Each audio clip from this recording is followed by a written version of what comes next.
Good evening, everyone. Welcome to our live virtual design update meeting. I'm Kenya Williams, thrilled to be here representing Houston Public Works. Today isn't just any meeting, it's an opportunity for us to connect, inform, and empower you regarding the exciting design developments for the Gray and Taft Area Improvements Project. Get ready to dive into what lies ahead and emerge with all the insights you need to navigate this journey with confidence. Let's make this session as informative as possible. Before we kick off, I'd like to kindly request that you hold onto your burning questions until the end of our presentation. Trust me, you're in for a treat because most, if not all, of the answers you're eager to uncover will be unveiled during our time together. So let's dive in. Let's dive in with undivided attention right now. We'll have plenty of room for a lively question and answer session at the conclusion of our presentation. So let's begin. I'm delighted to introduce the hardest working Senior Council Aide for District C, Kate Dentler, who will share a few remarks on behalf of Councilmember Kamen. Kate? Thank you so much. Hi, everyone. I'm Kate. I'm with Councilmember Abby Kamen's office. I want to thank all of the residents who have taken the time to come and share their voice in this very important project, and to Houston Public Works for putting this on. We cannot thank all of the dedicated employees at HPW enough for continuing to work with our office and help escalate urgent needs. Over the past 4 years, we have received many reports from residents about the need for additional investment in this area. And I'm very excited that HPW has been putting this forward and that we will soon see improvements for everybody in this corridor. Again, thank you all so much for being here. And if you need anything from the District C office, whether you need help following up on missed storm debris collection or help tracking a 311 report, you can reach out to us and we'd be happy to assist. Thank you. Thanks, Kate. Here at Houston Public Works, we believe that together we create a strong foundation for Houston to thrive. There are 5 service lines at Houston Public Works. Today's meeting is presented by Capital Projects. We deliver large-scale reconstruction and new construction projects of Houston Public Works' existing roadway, drainage, water, and wastewater facilities. We're committed to managing and delivering these critical projects that are maintained and operated by Transportation and Drainage Operations and Houston Water. To learn more about each of these service lines, please visit engagehouston.org. All right, folks, buckle up because we're about to dive headfirst into the design of this project and who to contact in case you have questions or feedback to share. It's time to equip yourselves with the knowledge and tools to navigate this project like pros. So sit back, relax, and let's embark on this enlightening journey together. Get ready to meet the masterminds behind the scenes. I have the honor of welcoming the Assistant Director for Capital Projects, Tanu Hiremith, who's here to unveil the incredible team responsible for the design of this project. Prepare to be introduced to the brilliant minds, the passionate hearts, and the dedicated souls who journey through innovation and excellence. Let's welcome Tanu as she introduces the Dream Team to you. Thank you, Kenya. Hi, this is Tanu Hiremith. Thank you all for being with us today. This is very important for us to hear from you as it is for you all to receive this update.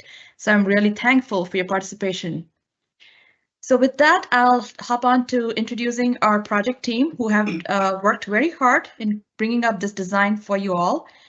First of all, the City of Houston project team, including our project manager, Omar Abdul Karim, and the managing engineer, who's a team lead for this project, is Sudarshan Guni.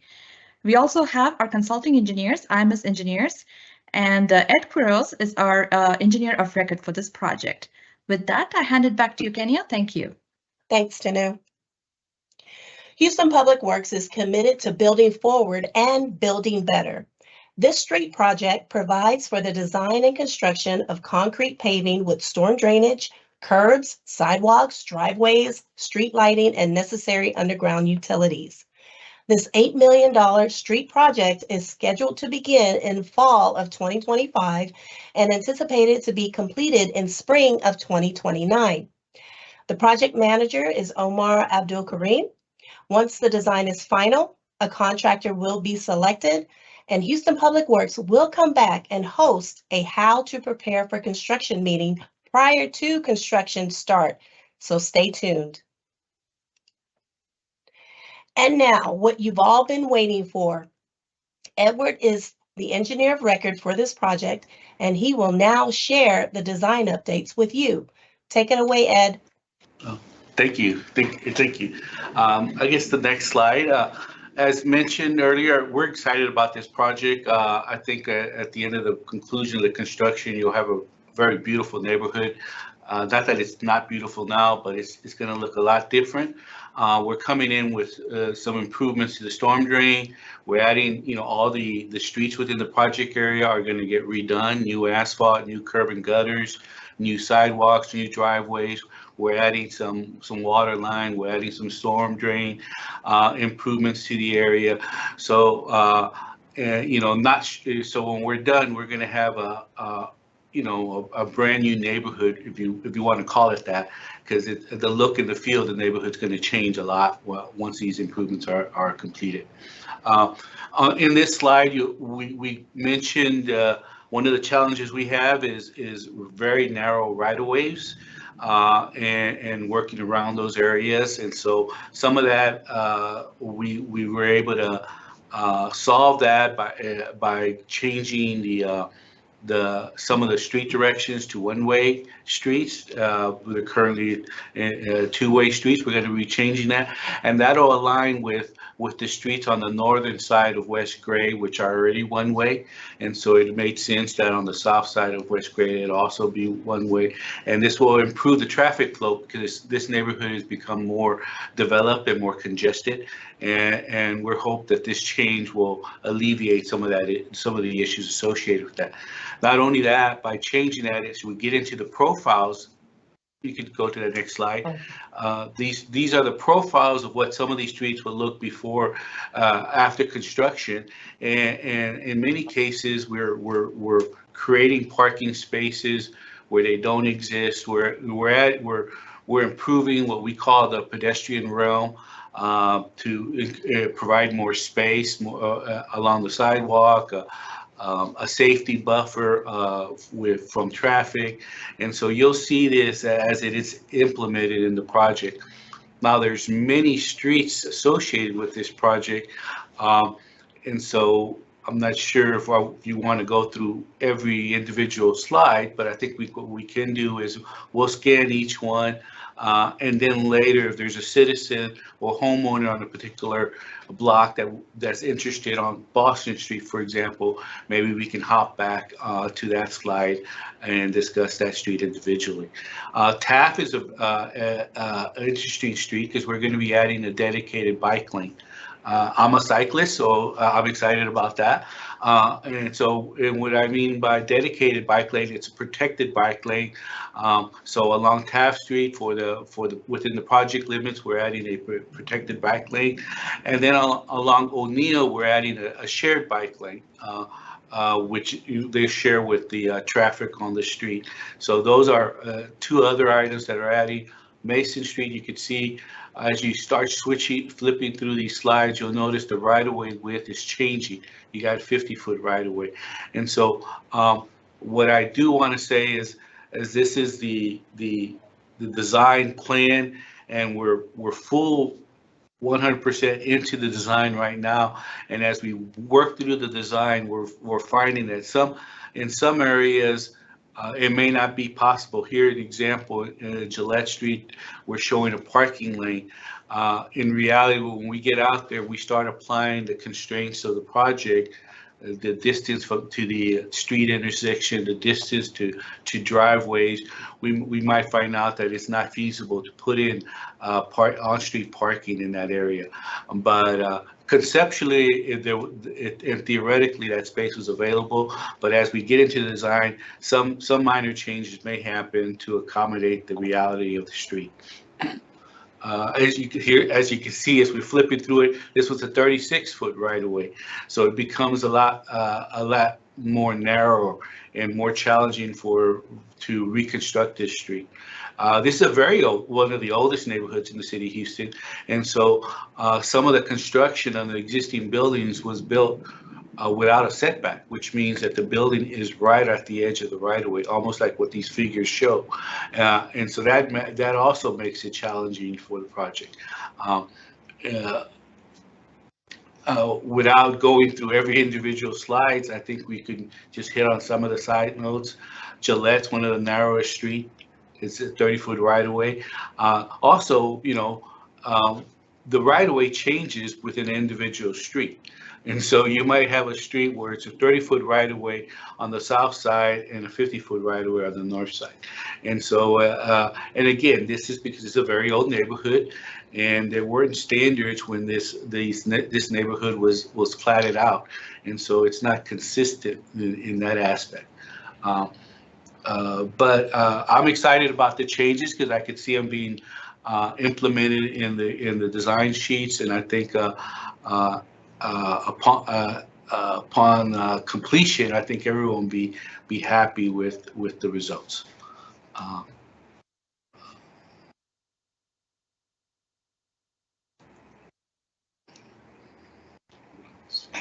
Okay. I think we've gone through most of them. Okay. Thank you, Ed. You're welcome. We'll keep you in the loop every step of the way. Dates are subject to change, and if they do, we'll update the project page on engagehouston.org and notify subscribers via email.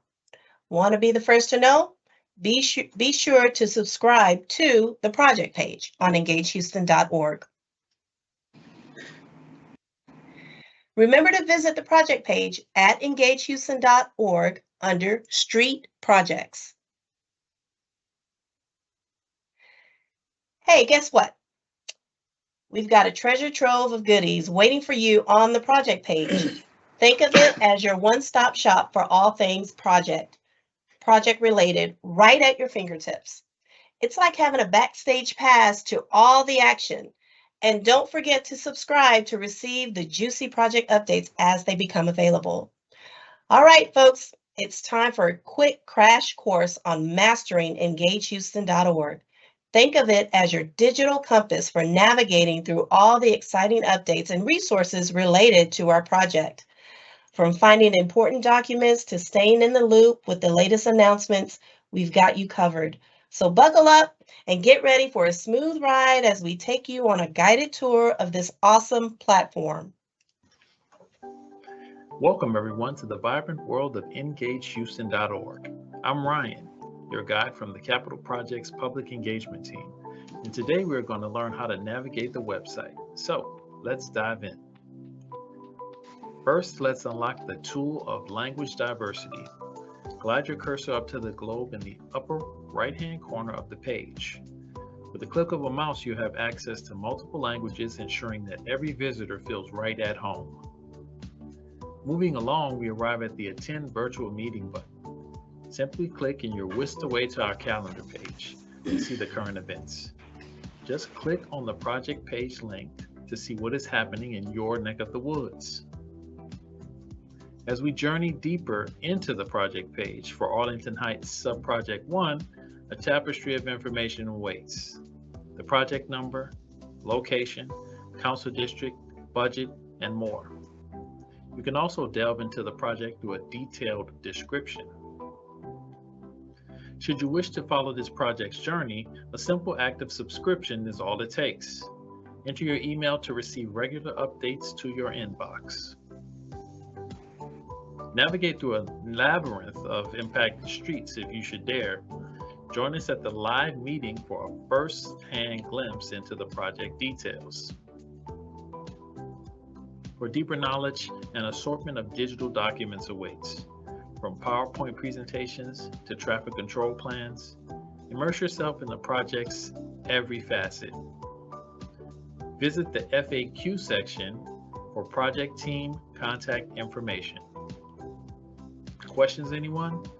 Our Engage Us tab is here for you to ask any questions you may have. Moving along to the tabs at the top of the page. Home, Projects, In My Neighborhood, Active Projects, Completed Projects, Resources, and About Us all await your exploration. And for the explorers looking for specific answers, a keyword search bar is at your disposal. And with this, my fellow constituents and stakeholders, you are now ready to explore the vast expanse of EngageHouston.org. We look forward to hearing from you. Until next time. Before we wrap up, let's take a moment to express our gratitude to some incredible individuals and teams who've made today possible. Huge thanks to Kate Dentler with District C and Councilmember Kamen for their unwavering support. A round of virtual applause to Tanu Hiremith and her phenomenal project team. They've been absolute rock stars throughout this journey. Let's also give a big shout out to our fantastic public engagement team for pulling off this seamless meeting. And last but certainly not least, to each and every one of you who've joined us today. Thank you for lending us your time and attention. Your presence here is invaluable. Now, here's a little request from us. Spread the word. Share what you've learned today with your friends and neighbors. And hey, if any questions pop up along the way, remember, EngageHouston.org is just a click away. Together, let's keep the conversation going and make this project a true community effort. Thank you all, and until next time. Ladies and gentlemen, drum roll, please. It's time for the main event. Get ready to unleash those burning questions because it's Q&A time. Today, you have the golden opportunity to get real-time answers from our fantastic project team. So don't hold back, ask away, and let's get those queries sorted. But wait, there's more. To guide us through this exciting session, allow me to introduce the maestro of moderating, Ryan Prillman from our fantastic public engagement team. Ryan, take it away and let's dive into some juicy discussions. Thank you, Kenya, for the introduction. Good evening, everyone. I'm Ryan Prillman with the Public Engagement Team, and welcome to the Q&A session of this virtual design update meeting regarding the Gray and Taft project. This is your chance to connect with us, ask questions, and share your thoughts regarding this exciting project. We value your input and look forward to your feedback. To submit your questions, please follow the easy steps on your screen. Click on the Q&A icon located on the right side. It's the bubble with the question mark. Type your question in the text box and hit send. You can choose to ask your question anonymously if you prefer. We also encourage you to include your name and email address with your questions, especially if they require further research. While we're awaiting your questions, remember, this is just the start of our Q&A process. Please visit us at EngageHouston.org, go to the project page, and at the bottom, you can submit your questions or comments. We're committed to following up with you. Also, all the materials presented in tonight's meeting are available on our website for your reference. So, let's begin. All right, it's your opportunity to ask your questions. So, please ask your questions about this incredible design project. All right.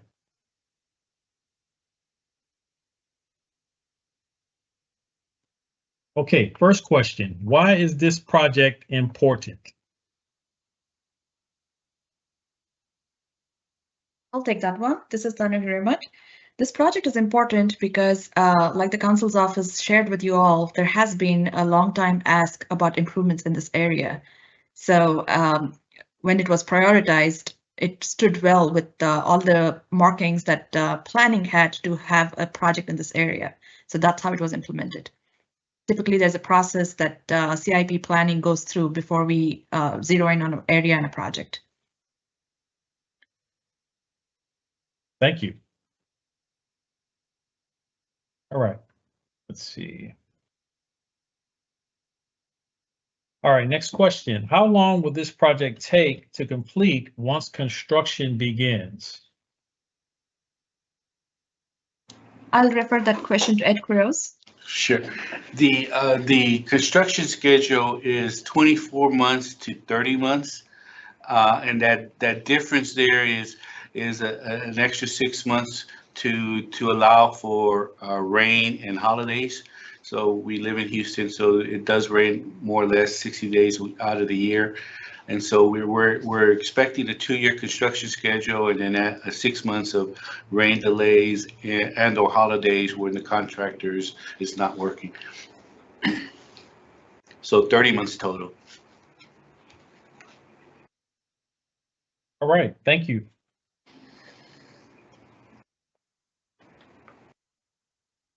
All right, next question. Will services be impacted once construction starts? I can take that question. The answer is no. Yeah, a lot of the changes in the neighborhood won't be impacting active services like water lines and so forth. And there may be an occasion where we have to relocate a water meter, so there might be an outage of an hour or two as that water meter is located from its current location to its new location. But other than that, there's not any scheduled outages for that. The new water lines have their own schedule where they'll get tested, and that process will be completed before it's even transferred or added into the new system, so it won't lead to an outage. I Thanks, would like Ed. to add to that. Typically, before we go into construction, when we have more information, we do have a public engagement meeting again, how to prepare for construction.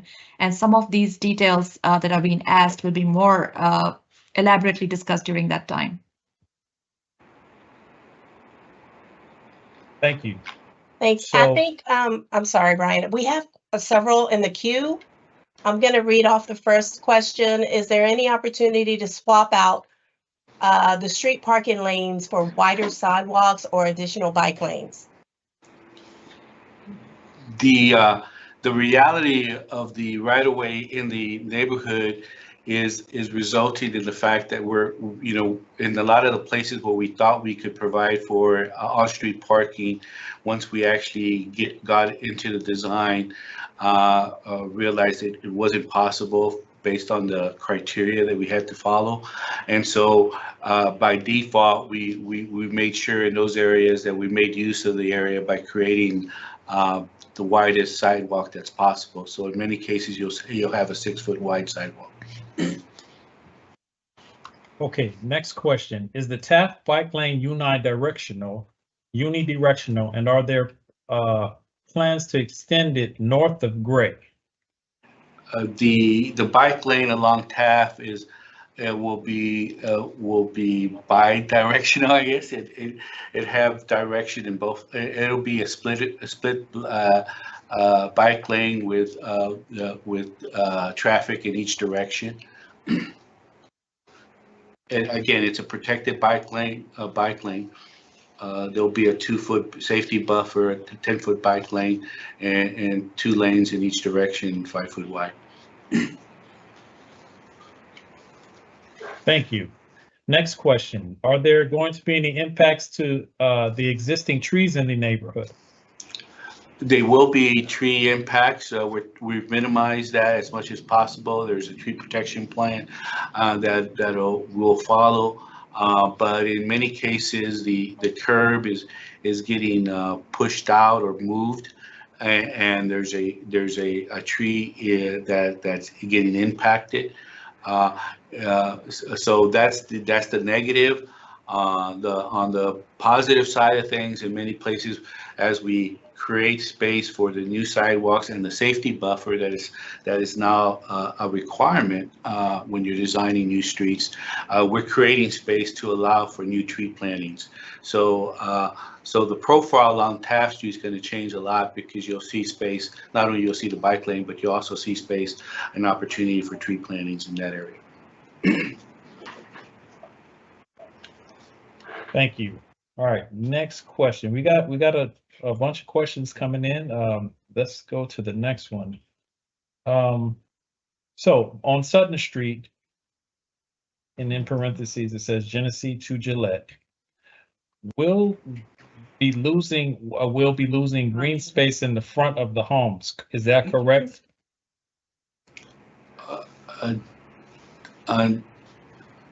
On Gillette Street, well, I think they have the address there, but I just don't have the recall to be able to pull up that specific location. So I'll have to defer that and look into that more closely.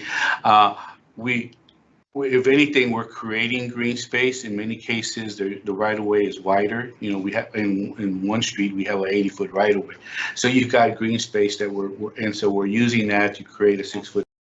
In other places, we're pushing the curve out so that we can have space to allow for a 5-foot or 6-foot sidewalk.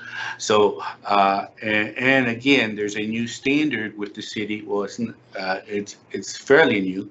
That when possible, you're supposed to design for safety buffers along the traffic, so you'll have a safety buffer as well as a frontage buffer. And so in many cases, we've accomplished this.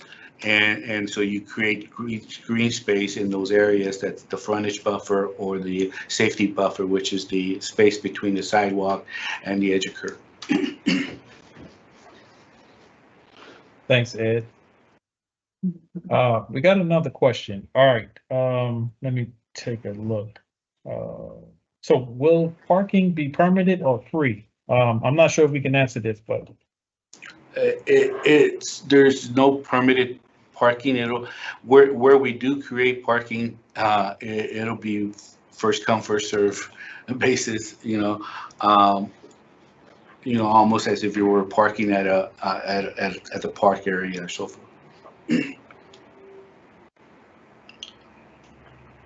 okay, I have another question about the property line. Will the property line be affected, and if so, will we be notified? There is no real estate acquisition, so we're not changing the limit to the right of way. Some homeowners might receive a notification of encroachments. Where their fence is encroaching on the right of way, and we need to use that right of way to be able to create a 5-foot sidewalk, and so you might get notifications in that aspect, but again, those would be based on existing property lines and the right of way limits, and there won't be any changes to those. Thanks, Ed. Got another question about the sidewalk. The screenshot for Sutton shows my sidewalk directly beside my home. My AC and Generac generator are there. How will this be accommodated? Also, my home is on Gillette. There is a 5-foot building line. I'm not sure what the building line is, but can you answer that, Ed? Yes. So we've conducted a topographical survey along that route. So that survey shows all the utilities and utility boxes. And so in many cases, the sidewalk will get adjusted to accommodate for that. There's ADA requirements as to what the width of that sidewalk and what the minimum width, clearance width can be. And so we try to accommodate that. So in many cases, we either shift the sidewalk, in one direction or another to avoid the obstruction. It could be a utility box, it could be an electrical pole, something that is outside of our control from moving.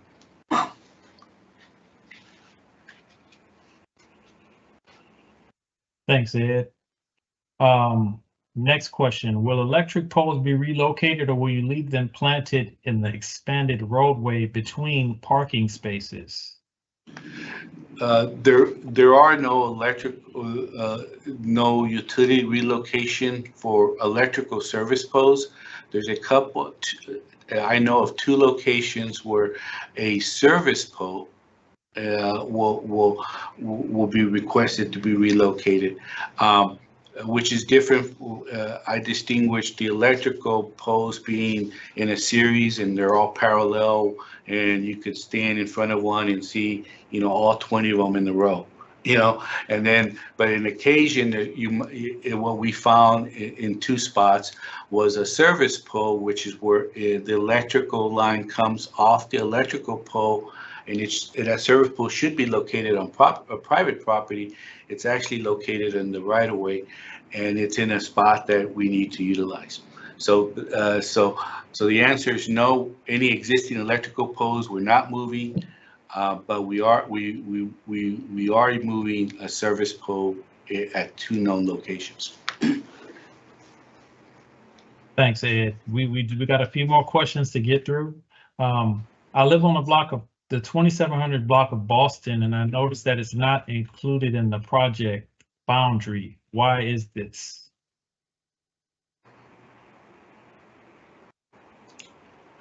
I'll take that, Ed. So typically when the projects are formulated, we go by a certain criteria. This is what was submitted by planning. So this is the project boundary as planned. Now with regards to the sections beyond the project boundary, that has to be a separate inquiry, and that could be through either 311 or other calls listing what the issues within those right-of-ways are. So when the project was planned, possibly these were the limits that were prioritized.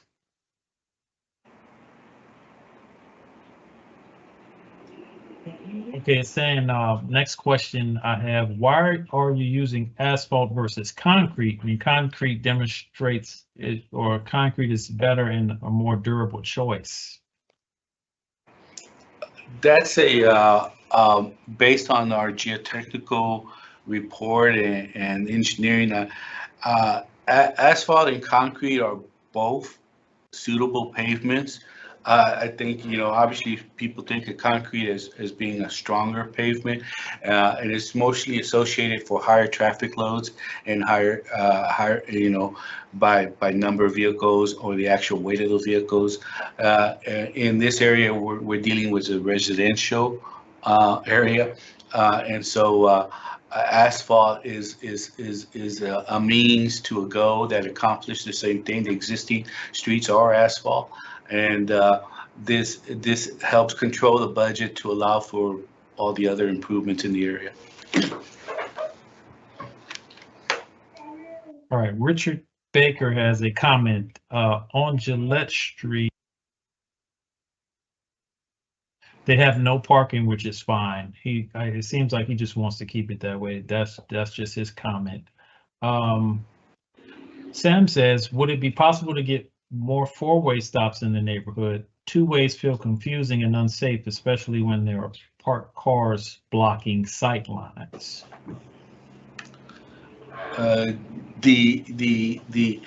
Because some of the direction of the streets are getting changed, and there used to be two-way streets, and there'll be one-way.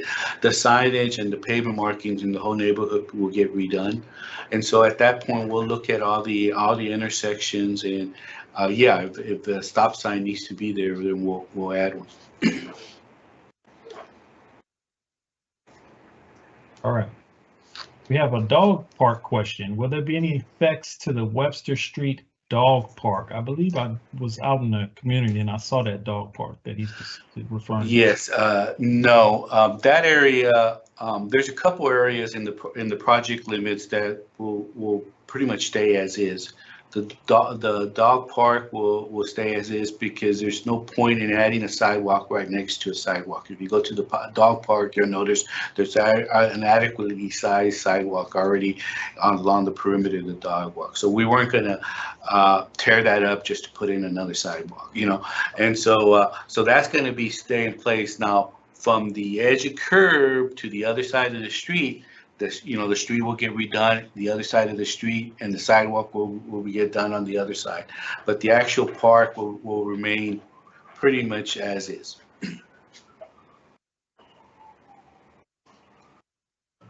Thanks, Ed. I'm just looking through, I think we have a few more. I'm just kind of taking a look.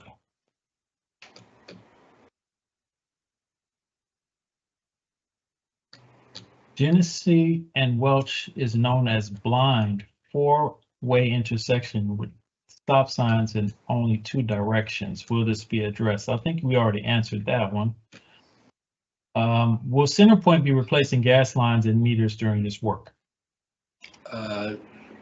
There's a utility coordination process with all the utilities in the area. I'm not aware of them having a project, but that's not to say that they would have it. It's not a scope.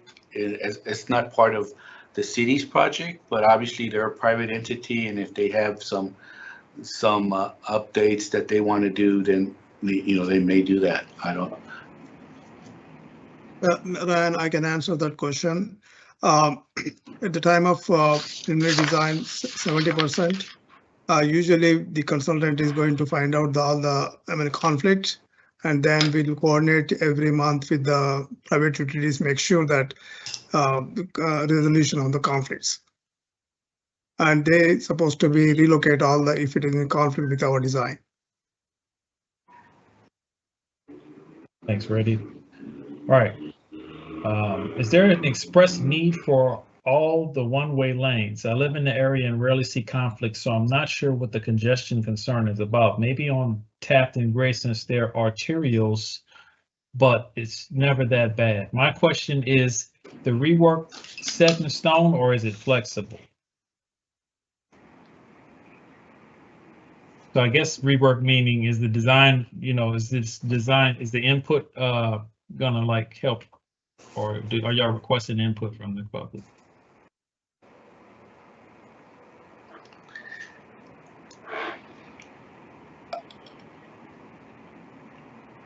I guess I'll answer that.